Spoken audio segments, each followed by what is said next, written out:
Бану үйдің үлкен еді, әке-шешесі екеуі де совхозы механиктер болып жұмыс атқарады. Шешесі үлкен К700 машинасын айдаса, әкесі көк тракторын дырылдатып таңертең ерте үйден шыққан екеуі кешкісін бірақ келетін еді. Өзінен кейін едел-жедел өмірге келген бауырлары мен сіңілдеріне бас көз болып қалатын Бану үйдің шаруасына да, дала жұмысына да пысық еді. Мектепке таңертең барып келіп, түскі тамақтарын даярлап, бауырларын тамақтандырып, кішкене екі сіңілдерінің шаштарын өріп, мектепке киетін киімдерін үтіктеп, қорадағы аздаған қой ешкінің жем суын түгендеп, зыр жүгіріп бір тыным таппайтын. Өзімен қатарлас құрбылары мектептен соң бастары бірігіп, ойнап күліп, жиналып жатқанда бұл үйге асығатын. Содан да болар оқшауланып, өзінің сыныптас қыздармен де қатты араласып кете алмайтынды. Биыл олардың 10-шы сынып бітіріп, үлкен өмірге жолдама алып, мектеп қабырғасынан шығуға даярланып жүрген жылы. Өзімен жаста қыздар бой түзеп, тіпті кейбіреулері жігітпен жүріп, сол туралы бір-бірлерімен сырласып, сезімдері туралы сыр шертісіп жатқанда, бұл ештеңенің байыбына бара алмай, томаға тұйық отыратын. Мектептің соңғы қоңырау салтанатына, артынан болатын кештеріне көйлектерін даярлап, шаштарын түзеп, қасы көздерін бояп, беттерін опалап, сәнденіп жүретін сыныптас қыздарының жанында өзін бір түрлі ыңғайсыз сезінетін Бану көбінесе ұлдармен алысып, жылысып, еркек шора болып өсіп келеді. Бірақ сабаққа мықты. Күнделігінде тек кілем бестіктер түзеліп, әсіресе математика, физика, химия сияқты сабақтарды жаны жақсы көретін. Сабақ үстінде мұғалімдердің айтқанын қағып алып, үйде дайындық жасамаса да, ертеңінде зырылдатып, бар сабақты жатқа айтып беретін ол мектептің озат оқушылары қатарында. Өзінің арманы мектеп бітірген соң арман қала Алматыға техникалық оқу орнына түсу. Бірақ әке-шешесі ондай оқу орнына түсу үшін таныс тамыр керегін айтып, өздерінің ауылдары жанынан ашылған колледжге түскенін қалайтындарын айтып қойып жүр. Үлкен қыздарын үйден алысқа жібергілері жоқ. Ал бұның есебі өзінде. Өз күшімен алтын белгі иегері атанып, әке-шешесіне өзінің қалаған оқуына түсе алатындығын дәлелдеу. Бірақ қорқынышы да жоқ емес. Жасы 17-ге толса да әлі бір ретте үйден жалғыз шығып көрмепті. Тіпті ауылдарына тиіп тұрған Шымкент қаласына да барып көрмеген. Бірақ қиялында тек теледидардан көретін әсем қала Алматының мықты оқу орнына түсіп, мектептен алған білімін жоғары оқу орнында жалғастыру. Шешесі кейінгі кезде жиі қыз бала үшін жоғарғы оқу орнын бітіру маңызды емес. Өмір жолында дұрыс адам кездестірген әлде қайда маңызды деп айтып қойып жүр. Ал бұл болса, анасының нені мензеп отырғанын түсінбейтіндей сынай танытатында қоятын. Міне, өзі ойлағандай мектепті бар емтиханды үздік аяқтап, сыныптастары арасында жалғыз өзі алтын белгі марапатын алды. Әке-шешесінің қуанышында шек жоқ. Туыстарының басын қосып, кішігірім тойды жасап тастады. Әулеттерінің үлкені бата беріп, Бану қызым, бүгінгі алған алтын белгін сенің еңбегінің жемісі. Үлкен өмірге басқан қадамына жарық берер бағдаршамын. Бүкіл мектеп оқушылары арасында жұлдызын жанып, шоқтығын биік болды. Алдағы уақытта да алар асуларың көп болсын, деп ендігі ойын қандай? Қандай оқу орнына түскің келеді? Қандай мамандықтың иесі болғың келеді деп сұраған. Мен Алматы қаласында техникалық университетке оқуға түскім келеді. Әке-шешем алысқа кеткенімді қаламайтын сияқты. Бірақ мен өз арманымды іске асырғым келеді, деген ақырын ғана. Бәрекелді, өзінің жаны нені қалайтынын түсіне білудің өзі бір бақыт қызым. Қаншама адам бұл өмірге не үшін келгенін түсінбейді. өмірдің ұсынған мүмкіндіктерін қолданбайды. Қанша бала жоғары оқу орнына не үшін түскенін де ұғынбайды. Ал сол оқуды бітіріп алып, қолдарында қолақпандай дипломдары бола тұра, сол мамандықты не үшін игергендерін де түсінбейді ғой. Тұқымы өскірлер деп бір кіжініп алды да әке-шешесіне қарап: «Нысанбай, Майра, баланың бағын байламаңдар, қалаған оқуына барсын», деп кесіп айтқан. Сонымен Бану шешесімен Алматы қаласынан бірақ шықты. Асқар таулардың бөктерінде орналасқан әдемі көк желекке оралған әсем қалаға қарап көзі тойыр емес. Бірақ ығы-жығы қаптаған көліктермен толассыз ағылған адамдар легіне бойы бір үйрене алмай қойған алғашқы мезетте. Бұл қала күндіз-түні бір демалмайды екен. Бір жерден бір жерге жету үшін жарты күнін өтіп кетеді екен. Анасы екеуі алыс туыстарының үйіне тоқтап, өзі сұрастырып жүріп, оқу орнын тауып, құжаттарын тапсырып, енді емтиханға қызу дайындығын бастап кеткен. Бұны алдымен бір Аллаға және туыстарына қатан тапсырып, анасы ауылына қайтып кетті. Бұл тоқтаған үй өздеріне аталас туыс болатын кісілер екен. Таңғы сағат 6-дан бастап үйдің үлкендері шайларын ішер ішпестен жұмыстарына асығып кетіп қалады екен. Өзінен бір жас кішкентай қыздары Әсем мен жасы 22-ден асқан ұлдары Асхат ұйқыларын қандырып, түскі 12-лер шамасында төсектен енді тұрады. Ауылда ерте тұрып үйренген Бану үлкендерге шайларын демдеп, үйдегі бар тағам мен дастархан жайып, тосып отырса да ол кісілер жүрдім-бардым тағамнан ауыз тиіп асығыс шығып кетеді. Олармен бірге далаға шығып, үйдің жанында орналасқан паркке, мәуелі өрік ағашының түбінде отырып, кітаптарын ақтаруды әдетке айналдырды. Емтихан күні жақындаған сайын жүрегі аузына тығылып, мазасы қашып жүр. Күн шақырайып, күн ысы бастағанда үйге келіп ұйықтап жатқандарды оятып алмас үшін тықырын білдірмей кітаптан бас алмайтын Бануды Асхат пен Әсем екеуі келеке етіп күлетін. Әсіресе Асхат бұған қалжыңдаған болып, мойнынан құшақтап алып, қолын жүгіртіп қытықтап, бұның ашуланғанына мәз болып күлетін. Бану, сен қанша дайындалсан да, ол оқуға түсетіндер тізімі әлде қайда белгілі.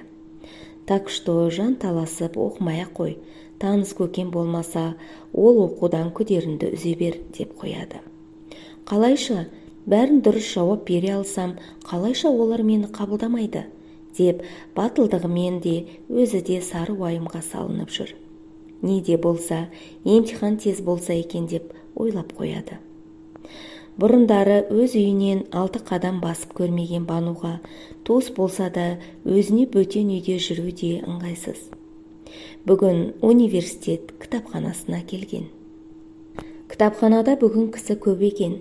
Керекті кітаптарының біразын тапқанмен ең керекті бір кітап жоқ болып шықты. Кітапханашы ақырын ғана ол кітапты соңғы столда отырған жігіттің алғанын айтқан соң, батылданып сол жігіт отырған столға жақындап: «Сәлеметсіз бе, маған да осы кітап керек еді», деп стол үстінде жатқан кітапты меңзеді. «Сәлем, сұлу қыз, бұл кітап маған да керек болып алдым ғой. Қатты қажет болса, кел қасыма отыр, бірлесіп шығарайық есептерін», деді қасындағы орындықты жылжытып. Тып-тыныш кітапхана ішіндегілердің назары екеуіне ауғанын байқап, Бану ақырын ғана ұсынылған орындыққа жайғасты. Кеше шығара алмай, басы қатқан есебін алып шығып, қолындағы қаламсабын тістелеп отыр еді. Жанындағы жігіт мұның дәптерін өзіне жылжытып алып, есепті ары қарай жазып, шығара жөнелді. Не дерін білмей қалған Банудың үнсіз ғана бақылап отырғаннан басқа амалы қалмады. Көз қиығымен жанындағы жігітке сынай көз тастап қояды. Қалың қара шаштары тікірейген, ат жақты қыр мұрынды көздерінің кірпіктері қыздардың кірпігіндей қайрылып кеткен. Ақ құба өнді, дене пішіні де келісті жігіттің өзінен бір талай жас үлкендігі байқалады. Біраз нәрсе жазып тастап, енді ары қарай қалай шығарған дұрыс деп ойланып отырған жігіттің алдынан дәптерін тартып алып, есебін ары қарай шығара жөнелген Бану қуанғаннан жымиып қояды. Кешеден бері тығырыққа тірелген есеп жолдарын ашып жіберген бейтаныс жігіттің алғырлығына қарап, ризашылығын жасыра алмай отыр. Кітапханадан шыққан кезде кеш қарая басталған шақ еді. Енді автобусқа отыруы күш болады-ау, кеш болады-ау. Қаланың кешкі часпигі басталып кеткен. Аялдама алды ығы-жығы адамға лық толы. Өзіне керек автобусын тосып, мойнын созып тұрғаны бұның дәп қасынан әппақ жеңіл машина сырғып келіп тоқтады. Қарындас, тез отырыңыз, бұл жерге негізі тоқтауға болмайды, деп айқайлаған жігіт бұны қол бұлғап шақырып қояды. Өзінің қалай жылдам көлікке отыра қалғанына таңданып, алдыңғы орындықтан зырылдап қалып жатқан қала бейнесіне көз жүгіртіп үнсіз отыр. Менің атым Айдын, таныса отырайық, деп үнсіздікті бұзған жігітке қарап, Бану деп сызыла жауап қатты. Бану, есепті жақсы шығарады екенсің, қай жерге жеткізіп тастайын? Осылай басталған таныстық күн сайын жалғасын тауып, екеуі жиі кездесетін болды. Айдын әр кез бұны кітапханадан кейін үйіне дейін апарып жүрді. Тіпті немере ағасы Асқат бірде Банудың әппақ көліктен түсіп жатқанын көріп, ой бәле қыз, мен сені көп сөзге жоқ, ынжықтау ма деп жүрсем, өзің шустрая екенсің ғой, өзіңнен үлкен упаковке жігітке қатырып алыпсың ғой, деп таңданысын жасыра алмаған. Енді белгілі болды қандай кітапханаға барып жүргенін, деген кезде екі беті дуылдап, өзін бір ұрлық жасап жатқанында ұстап алғандай күй кешкен. Өздері шынымен ақ кітапханада кездесіп, бірге есеп шығарып, бір-бірінің халін сұрағаннан аспай жүргендерін айтып ақталмақ болды да, оның менде не шатағы бар екен деп сабасына түскенді. Айдынның өзінен тура 5 жас үлкендігі бар екен. Осы университетті оқып жүріп, армия қатарына шақырылып, 2 жыл отан алдындағы борышын өтеп келіпті. Тағы 1 жыл бір жағдайлармен оқи алмай, биыл қайтадан оқуын жалғастырмақ ойы бар екен. Айдында өзі сияқты математика, химия пәндерін жақсы көреді. Екеуі кейде ұзын сонар, сол бір есептерді талқылап, қызу дауласқандары болмаса, басқадай бір артық қимыл жасамайды. Осындай үлкен қаладан өзінің жанына жақын жан тапқанына қуанып жүрген Бану, жігіттің өзіне деген көз қарасы қандай екенін ұға алмай дал болатын. Бүгін Бану алғашқы емтиханын тапсырып, 5 деген баға алып, көңілі марқайып келеді. Енді бір ауызша, 2 жазбаша емтиханы бар. Алғашқы сынақтан өте жақсы деген баға алғанына қуанып, жүзі бал-бұл жанады. Және де Айдынның әкеліп сыйлаған гүл шоқтары одан сайын көңілін көтеріп, өзі бір қалықтап жүргендей күй кешуде. Үйіне машинасымен әкеліп тастап, қол бұлғап кете барған Айдынның ізіне қарап ұзақ тұрды. Әдемі раушан гүлдерден құралған букетін иіскеп қойып, бұралаң қағып үйдің есігін ашқан кезде, «Мә саған, біздің Бану қандай әдемі болып кеткен, жігітінің сыйлаған гүлі қандай керемет» деп ысқырып қалған Асқатқа өзінің алғашқы емтиханнан 5 алғанын айтып, қуанышымен бөлісе жөнелді.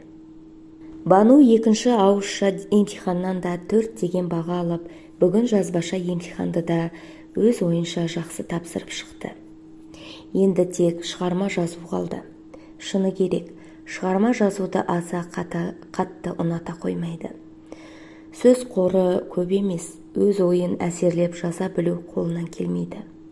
Және қандай тақырып келетінін де білмеген соң қорқынышы басым. Айдынмен кездеспегеніне де бір талай уақыт болды. Өзі Айдынды іштей ұнатып қалғандай ма, оны ойласа болды, жүрегі дүрсілдеп ала жөнеледі. Қызық бір сезім. Бұрындары сыныптас ұлдар мен жігіттерше араласып жүрген Бану Айдынмен олай араласып кете алмай-ақ қойды. Айдынның жанында көп әңгіме айта алмайды. Байқаусызда оның қолы тиіп кетсе болды, денесін тоғырғандай екі беті алаулап қызып кетеді. Бүгін күтпеген жерден онымен кездесіп қалды. Өні сынық, көңіл күйі жоқ. Банумен қысқаша сәлемдесіп, машинасына отырып жүріп кетті. Әдеттегідей бұны апарып тастайын демеді де. Не болып қалды екен деп алаңдап, мұның да көңіл күйі түсіп қалды. Үйге келіп соңғы емтиханға дайындығын бастаған Банудың ойы шашыраңқы. Ойыннан айдын кетпей, ашылған кітапқа үнілмегенімен де миына ештеңе кіріп отырған жоқ. Біраз отырған соң жантайып жатып терең ойға беріліп кеткен еді. Үйге самбырлап кірген Асхаттың: «Тал түсте бұл не жатыс, Бану? Бір жерін ауырып тұр ма? Бүгінгі емтиханы не болды? Ауызша сабақтан сені құлата алмағандар жазбашадан сүріндіретін әдеттері бар. Немене дұрыс баға ала алмадым ба?» деген сөздері көңілін тіптен түсіріп жіберді. Өзімше бәрі дұрыс сияқты ертеңгі емтиханды ойымдап жатырмын деген бұның сөзін қағып алып: «Вот, мен саған айттым ғой, құр білімге сену ақымақтық. Таныс адам іздеп, қолым майлап қою керек еді. Папа маманның жиған тергені бар шығар. Неге айтпадың? Бір таныс табу керек еді ғой», деген Асхатқа ашулана қарап: «Асхат, қойшы сен. Жақсы сөйлеп үйренші, әйтпесе үндемеші, а?» деп аузын жауып тастаған соң теріс қарап бүк түсіп жата кетті. Не де болса, ертең бұның тағдыры шешілетін күн. Оқуға түсе алмаса қай бетімен үйге қайтады? Айдын неге бүгін тым салқын амандасты? Не болып қалды екен? Сан сұрақтар мазасын алып, ақырын күрсініп қойып жатыр. Бүгін Бану соңғы емтиханын тапсырып шықты. Енді бәрін тек бір Аллаға тапсырып, тек күту ғана қалды. Емтиханнан шыққан бетте қолына гүл шоқтарын ұстап, бұны күтіп тұрған Айдынды көріп, түрі бал-бұл жанып қасына келді. «Ал, жаным Бану, барлық емтиханды тапсырып шығуыммен сен үшін қуаныштымын», деп гүлін ұсынған Айдынға қарап еркелеп қояды. «Бүгін екеуміз бір жерге барып ауқаттанып алайық, келісесің бе?» деген Айдынға еріп, оның машинасына отырды. Университеттен көп алыс емес қонақ үйдің дәмханасына келіп, жайғасқан екеуі ашық жарқын әңгімелесіп, даяшының әкелген тағамдарынан алып отыр. «Кеше неге сондай көңілсіз болдың, айтшы?» деп қиылған Бануға. «Кешегі күн кеше жабылып кетті, ал бүгінгі күн тамаша. Осы күннің әр сәтінен ләззат алуымыз қажет. Солай емес пе?» деген Айдын Бануға жақынырақ отырды. Қолын алып, екі алақанының ортасына салып сипалап отыр. Көзіне тік қарап: «Бану, мен жас бала емеспін. Жасым 20-дан бір талай асып кетті. Сен болсан әлі 18-ге толмағансың. Шынымды айтайын, сені қатты ұнатып қалдым. Күндіз ойымда, түнде түсімдесің. Сені аймалап, құшағыма қысып, өзімнен алыстатқым келмейді. Махаббаттың отына жалғыз қақталғым келмейді. Сенің маған деген сезіміңді білгім келеді», деді даусы тарғылданып. Мен дей бергені сол еді, жігіт еңкейіп келіп, мұның ерніне жабысып, құшырланып, сүйе жөнелді. Бұрын сонды мұндайды басынан өткермеген Банудың жүрегі аттай тулап, кеудесінен ытқып шыға жаздады. Өзіне беймәлім бір күй бүкіл денесін баулап, бір су, бір ысып, өне бойындағы қаны басына шыққандай күй кешті. Не деген ғажап құбылыс.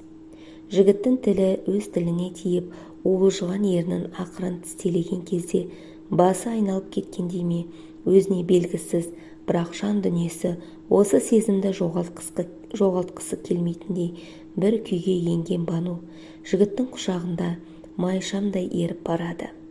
Тапа-тал түсте бірнеше адамдар жиналып, тамақтанып отырған жерде өзіне жабысқан жігіттің мына қылығы өзіне оғаш көрінсе де, беймәлім бір күш жігіттің құшағына итермелеп, ұят-ау деген сезімнің үнін өшіріп тастаған.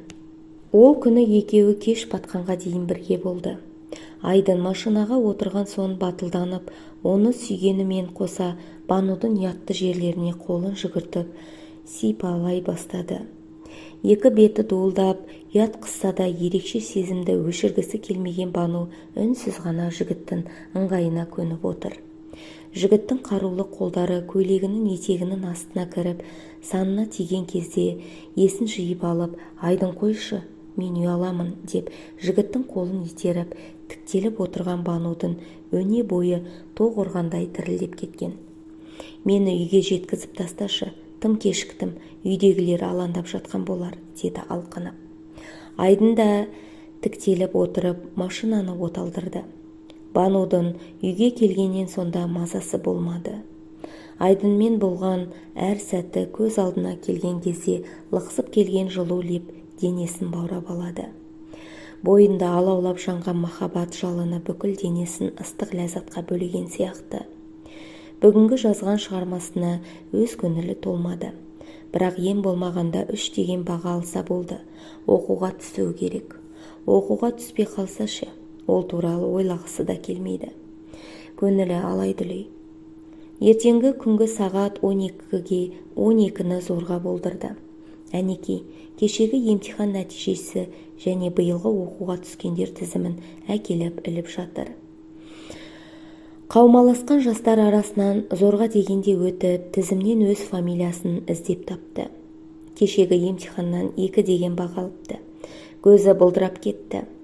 Екінші тізімнен өз тегін іздеп көрмек болып сол жаққа ауысты. Үмітсіз шайтан деп саусағымен әр фамилияны нұқып қарағанымен де өз тегін таба алмады. Салы суға кетіп, топтан шыға аяғы дірілдеп, өзіне қарсы келе жатқан Айдынның құшағына құлай кетті. Ауа жетпей бас айналып бара жатқанын біледі. Ары қарай бір тұнық қараңғы әлемге кіріп кетті. Қыздың былқ-сылқ еткен денесін көтеріп алған қарулы жігіт оны терезе алдында қойылған орындыққа отырғызып, бетіне су бүркеп әуре болып жатыр. Ұйқыдан оянғандай күй кешкен Бану Айдынды көріп, өксігін баса алмай жылап жіберді. «Айдын, мен оқуға түспедім». «Жарайды, Бану, осымен өмір тоқтап қалған жоқ шығар. Биыл түсе алмасан, ендігі жылы түсесің. Не болды соншама?» «Жоқ, сен түсінбейсің. Мен енді ауылға қай бетіммен барамын?» Айдын оны құшақтап көтеріп алып, машинасына отырғызды. Өзі рөлге келіп отырып, машинасын оталдырды.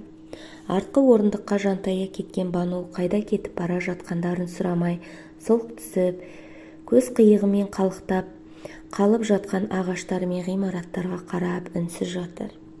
Біраз жүргеннен соң машина бір жерге келіп тоқтады. «Бану, сен жата тұр, мен қазір келемін», деген Айдын машинадан түсіп, ғимараттың ішіне кіріп кетті. Бану басын көтеріп қарап еді, кешегі екеуі түстенген қонағы екен. Ештеңенің байыбына жете алмай, алқымына тірелген өксікті босатып, езіліп жылап жатыр. Қалайша, оның жазған шығармасы ең құрмағанда 3 деген бағаға сай болмады. Бірталай тақырыпты ашуға тырысып еді ғой. Әлде асхаттың айтқаны шын ба екен? Бұл оқу орнына түсетіндер тізімі әлде қайда бұрын жасалып қойды ма екен? Басы солқылдап бара жатыр. Күнде бүгін ерекше ыстық. Машинаның ішіндегі қапырықтан тіпті демі таусылып барады. Артқы есікті ашқан Айдын кішкене балаша мұны көтеріп алды. Құшақтаған күйі қонақ үйдің ішіне кіріп, лифт шақырып, 16-шы қабатқа көтерілді. Ашық тұрған бөлмеге кіріп, ден төсектің үстіне көтеріп жатқызды. Салқын бөлме, іші қара көлеңке. Бөлме ішінде сондай жағымды иіс, мамықтай жұмсақ жастыққа басы тиген Бану енді есін жиғандай. «Айдын, біз қайдамыз? Сен мені қайда келдің?» «Тыныш, Бану жаным, тыныш, кішкене есінді жиып алшы. осы жерде демалып, мына түрінмен ешқайда бара алмайсың. Демалшы, бәрі дұрысталады, деп бәйек болып стаканға салқын су құйып әкеліп берген Айдың қасына жайғасты. Оқуға түспегеніңді осылай қабылдағаның не жаным? Бұл оқу болмаса басқасына түсерсің. Өмірдің барлық кілті осы оқуда емес шығар. Сенің түріне қарап шошып кеттім. Қан сөлін жоқ. Бетім бозарып кетті ғой. Асықпай демалып алшы, мен қасында боламын, деп кішкене баладай шашынан сипалап жатыр. Бану да енді барып есін жиып, терең дем алып, жігіттің кеудесіне басын қойып, екі көзімен жоғарыдағы жатқан жігітті аймалап жатыр. Осындай жаны қысылған кезде жанында бәйек болып, жағдайын жасап жүрген Айдынға ризашылығын білдіріп, ақырын ғана иегінен сүйіп алғанын өзі де байқамай қалды. Одан ары қарай барлығы өте жылдам болды. Айдын шүйірілге келіп, қыздың уылжыған ерінінен бас салып, қолдарымен қосанарын умаждап, сипалай жөнелді. Ары қарай не болғаны Банудың еміс-еміс есінде. Қайнаған қаны басына бұрқ етіп шығып, еш нәрсенің байыбына баруына мұршасын келтірмеді. Осылай өзінің қыз дәуренімен қош айтысып жатқанында дұрыс ұқпаған Бану Айдынның құшағында езіліп жатты. Осы бір күн өмірінің тас талқанын шығаратынын сол кезде сезбеп еді Бану. Бір қателік бүкіл өміріне қандай әсер ететінін білсе, бәрін басқаша істер ме еді, қайтер еді. Бану оқуға түсе алмай ауылына қайтып келді. Айдын өзі автобусқа отырғызып, хат-хабар алысып тұратынын айтып шығарып салған. Әке-шешесі де қыздарын жұбатып, ендігі жылы түсесің, уайымдама дегендерімен де өздері айтқан оқуға түсуің керек еді деп бетіне салық салған. Күнделікті күйбен тіршілікке араласып, әке-шешесі жұмысқа кеткенде үй шаруашылығын дөңгелетіп, бауырлары мен сіңілдеріне бас-көз болып күндері өтіп жатыр. Түнде төсекке жатқан кезде жастығын сулап, жылап алғаннан басқа қолынан келері жоқ. Ауылға келгеннен бері ешқайда шыққысы келмейді, ешкімді көргісі келмейді. Бір-екі ай болды, құр сүлдері қалып жүдеп кетті. Бүгін тамаққа ет турап тұрып, лоқсып-лоқсып құсып алды. Өзінің тамаққа тәбеті жоқ. Құр суды сіміріп алып күні бойы аш жүре береді. Айдынды ойласа болды, ұйықтап жатқан қаны басына шапшып, іші бір түрлі болып кетеді. Ауылдың поштасына барып, хат-хабар тосқанымен де одан да еш хабар жоқ. Бүгін кешкілік тамақтарын салып берейін деп, тағы да жүрегі айнап далаға жүгірді. Аш өзегінен сап-сары запыран құсып, өні сұрланып келіп, төсегіне құлай кетті. Бану, саған не болды? Тамаққа келсенші деп келген бауырына, өздерін іше беріңдер, менің тәбетім жоқ, ұйқым келіп тұр деп бүрісіп жата берген. Балалардың тамағын беріп, үстелі жинап келген шешесі қасына келіп, Бану, мен сенен ашық сұрайын, сен тек шыныңды айт.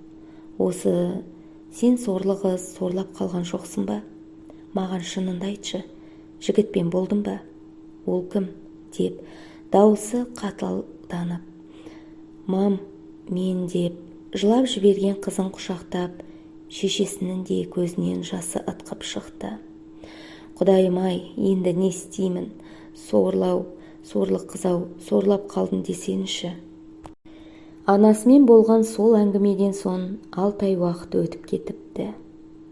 Бану төсегінде терезеге қарап қойып, соңғы айларды ой елегінен өткізіп жатыр.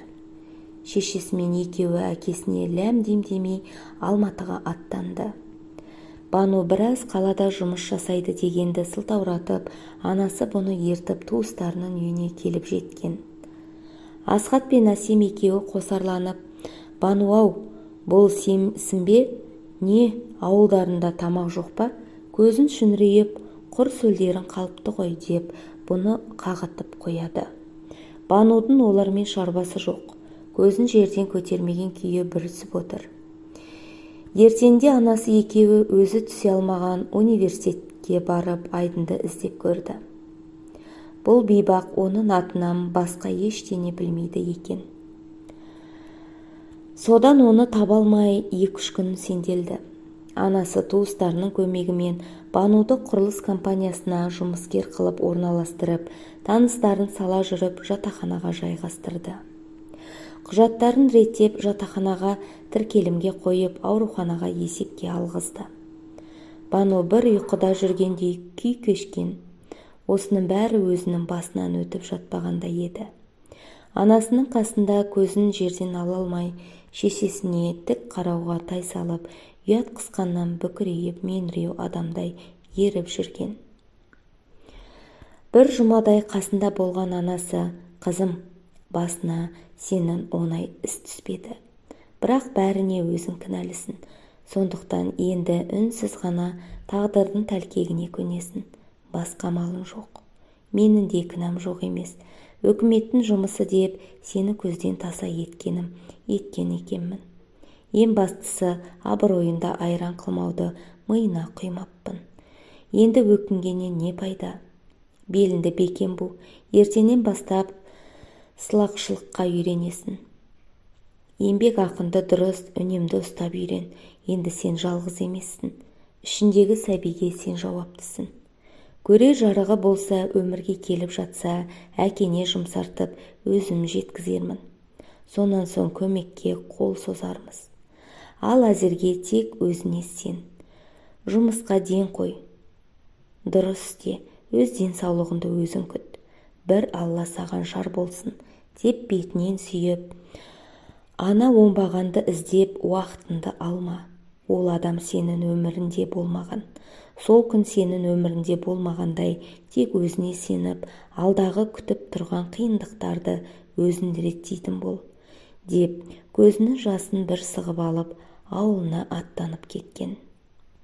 Содан бері міне аттай 6 ай өтіпті. Сылақшылықты бір кісідей меңгеріп алды. Жатақханада бірге тұратын Гүлшара құрбысымен екеуі қазір бригадаларының маңдай алды озаты болды. Бірақ бұл күнге жету үшін қаншама ұйқысыз түндер, қол-аяғы салдырап белінен баса алмай қалған күндер өтті басынан. Абырой болғанда, өзі бойшам болғаннан ба, іші үлкен емес. Ауруханаға қаралуға барғанда, өзімен мерзімі бір келіншектердің шермеген іштеріне қарап таңғалатын. Енді бір айдан кейін Алла қаласа уақыты да таяп қалды.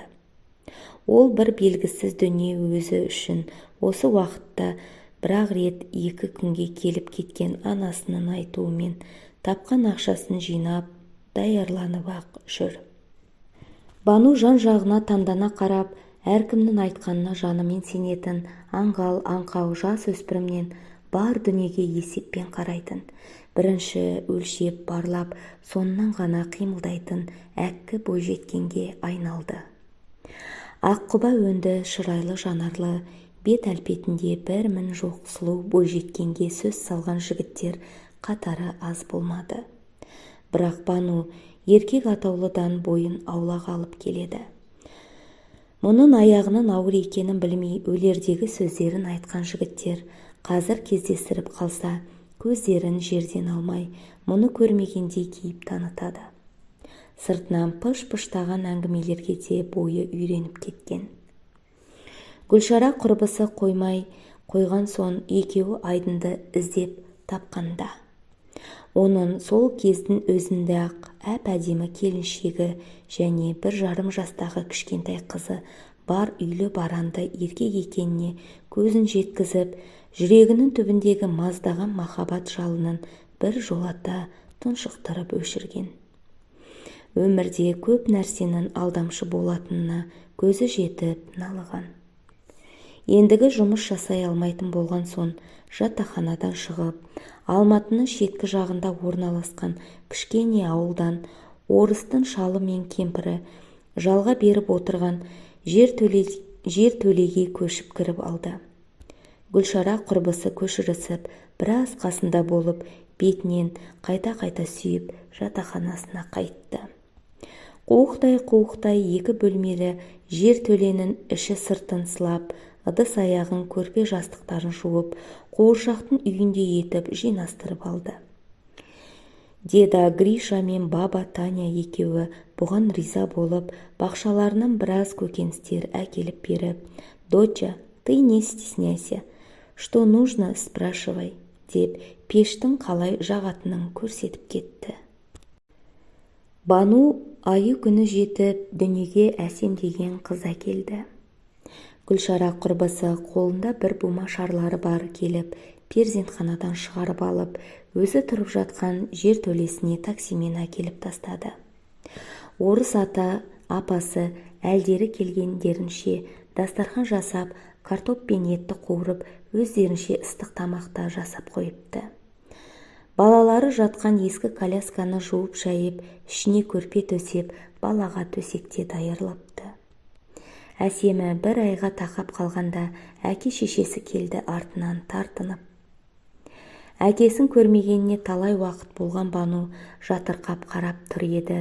«Құлыным, келе қойшы, сені сағындым», деп маңдайынан иіскеген әкесінің құшағына кіріп, көз жасына ерік берген.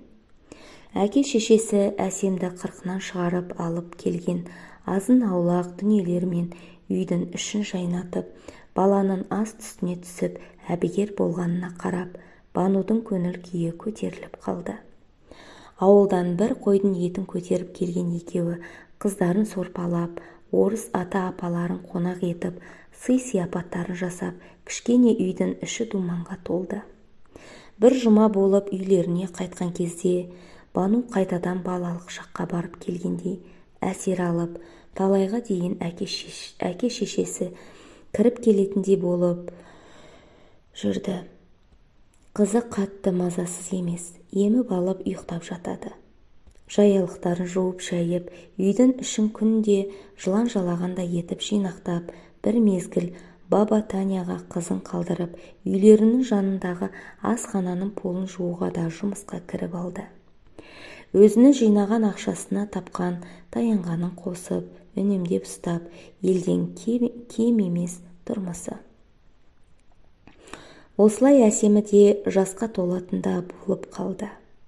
Ақырын тай-тайлап, бірді-екілі сөз де айтып жүр. Гүлшара құрбысы келіп, қайтадан жұмысқа шықсаң, қызынды орналастыратын балабақша тауып беремін деп кеткелі, сол жұмысқа қайта кіруге аңсары ауып жүрген. Осы апта анасы келіп, Әсемінді мен ауылға алып кетемін. Жұмыстан шығып, балаларға қарайласамын, деп кесіп айтты. Құрметті тыңдарман, қазақша арнамның дамуына қолдау көрсетіп, лүпіл мен қоңыраушаны басып, тіркеліп, пікір қалдырып кетулеріңізді сұраймын. Келесі шығарылым тек қана сіздер үшін.